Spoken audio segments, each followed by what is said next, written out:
కొల్లాపూర్ నియోజకవర్గంలో గత కొన్ని సంవత్సరాలుగా కాంగ్రెస్ లో మంత్రిగా పనిచేసి బీఆర్ఎస్ లో ఎమ్మెల్యేగా పనిచేసి మంత్రిగా పనిచేసి మళ్ళీ గతంలో ఓడిపోయి పాపం అనిపించుకొని ఈసారి కాంగ్రెస్ ద్వారా మళ్ళీ గెలిచి ఇవాళ జూపల్లి కృష్ణారావు గారిని రానున్న కాలంలో ఇక్కడున్న సుధాకర్ రావు గారు రామారామ అనిపించే పరిస్థితి, కృష్ణారామ అనిపించే పరిస్థితి వస్తుంది.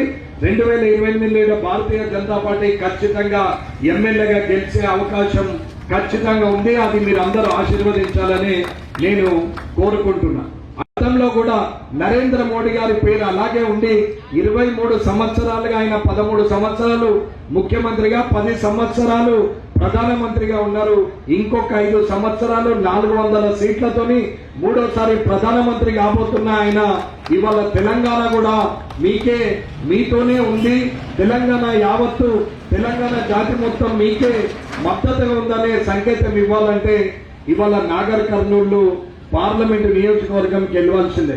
అన్న మనకేం తక్కువ ఉందన్న, ఇక్కడ జాతీయ ఉపాధ్యక్షుడు అయినటువంటి అరుణమ్మ గారు సొంత ప్రాంతం, అలాగే ఇక్కడ నిబద్ధత గల సైనికుడు లాంటి మన కల్వకుర్తి ఆచారాన్ని ఉన్నాడు, అలాగే బంగారు మనసు ఉన్నటువంటి మా అక్క బంగారు శృతక్క ఉన్నది. ఇంతమంది ఇక్కడ పనిచేసే వాళ్ళు ఉన్నారు. రాబోయే కాలంలో మీ కొల్లాపూర్లో ఎమ్మెల్యే కాబోయే సుధాకర్ రావు అని ఉన్నాడు.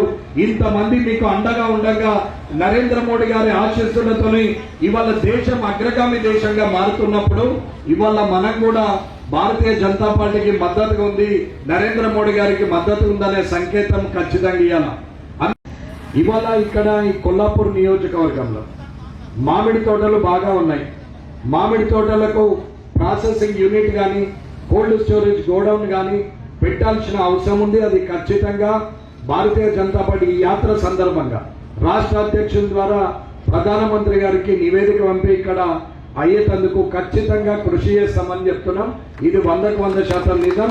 ప్రభుత్వం ఏదైతే ల్యాండ్ అక్విజిషన్ చేయాలనో ఆ ల్యాండ్ అక్విజిషన్ చేయకుండా లేట్ అయింది కాబట్టి ఆల్రెడీ ఆ ల్యాండ్ అక్విజిషన్ చేయించి ఖచ్చితంగా రాష్ట్ర ప్రభుత్వాన్ని ఒత్తిడి తెప్పించి కేంద్ర ప్రభుత్వం ద్వారా రాష్ట్ర ప్రభుత్వాన్ని ఒత్తిడి తెప్పించి ఆ ల్యాండ్ అక్విజిషన్ కాగానే ఆ ప్రాసెసింగ్ యూనిట్ పనులు చాలు చేసే పరిస్థితి ఉంది.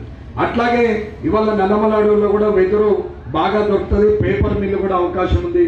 కొల్లాపూర్లో పాలిటెక్నిక్ కాలేజ్ కావాలి, అలాగే సున్నప్రాయి ఉంది కాబట్టి సిమెంట్ ఫ్యాక్టరీ కూడా ఏర్పాటు చేసే అవకాశం ఉన్నటువంటి